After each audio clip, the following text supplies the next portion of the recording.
កាលពីព្រេងនាយយូរលង់ណាស់មកហើយសល់មិញនេះមានយក្សមួយបានមកអុកឡុកអ្នកភូមិ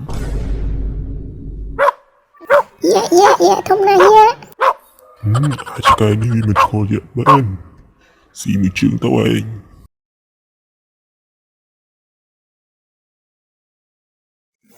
ជប់សិនណាយ៉ាសុំមិនតែឆ្កែក៏ឯងធ្វើបាបដែរឯងអន់ជាងឆ្កែទៅទៀតអាក្មេងឆ្លើយឯងពិតជាមិនចង់រស់ហើយអាក្មេងទូចយើងនឹងធ្វើឯងស្គាល់ថាក្មេងទូចយើងវាខ្លាំងប៉ុណ្ណាហាហើយឯងម្នាក់ឯងនឹងធ្វើឲ្យយើងកើតដែរអីមិនមែនម្នាក់ទេវើយនៅមានម្នាក់ទៀតវើយចូលមកអូនមកមួយងាប់មួយមកពីរងាប់ពីរបើឯងចង់រស់ឆាប់ចេញទៅអូនអញមកហើយវើយជួយយ៉ាម៉ូតូដាច់ប្រាក់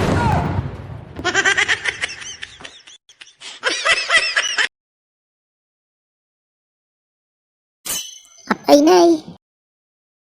អត់អីទេវើយគ្រាន់តែចង់បាច់ចកេះតិចចាំអត់អីទេវើយក៏បែរដងវាមិនស្លាប់ទេ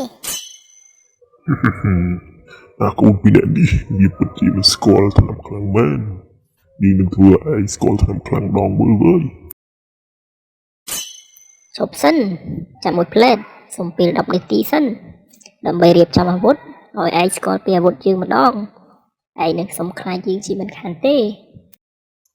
អូខេប្រូយើងរងចាំមើលថាអាវុធឯងវាជាស្អីបានជាអួតដល់ថ្នាក់ហ្នឹង A few moments later, 2,000 years later, one eternity later.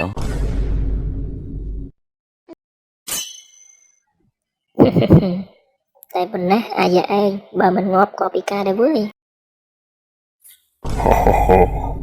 កំភ្លើងប៉ុណ្ណឹងចង់យកមកវាយើងអូនឯងដូចជាលេងសើចនឹងជីវិតពេកហើយអត្តដាក់ទៅវើយឲ្យវាស្គាល់ថ្នាំខ្លាំងម្ដងអូខេប្រូស៊ីមីក្របទៅវើយអាចង្រៃជួយចាំឲ្យវាឈឺប៉ុណ្ណឹងបាញ់ទៀតទៅវើយបាញ់មីក្របទៀតទៅស៊ីវិញទៅ